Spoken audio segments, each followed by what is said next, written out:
ega nad ei teadki, et ma nagu selle boileriga tulen, eks ole, ja siis, kui ma maja ette sõitsin ja sealt välja tulin, siis asekomandör oli ka niimoodi, et nii может быть, kuidas sa siin oled, eks ole.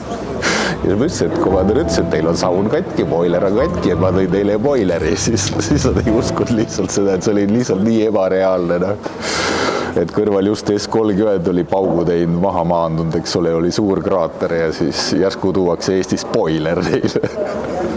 Saun on super, et komandör veel rääkis, et mehed tulevad öösel 12, on üleni mudased, üleni savised, eks riided lähevad tünni, loputatakse suur sitt maha pesumasinas, tund aega ollakse saunas, tullakse välja, kontides on soe, neil see hoone, kus nad elasid, seal ju akneid ees ei olnud.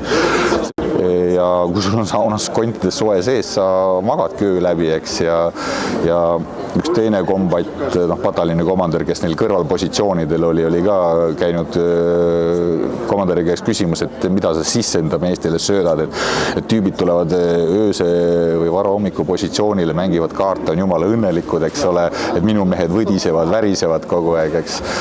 Et mis see põhjus on, siis ütles, et meil on sauna. Ja ka komandör ütles, et reaalselt saun tõstab motivatsiooni. See saun on pääsnud elusi, sellepärast tüübid on adekvaatsed ja suudavad reageerida.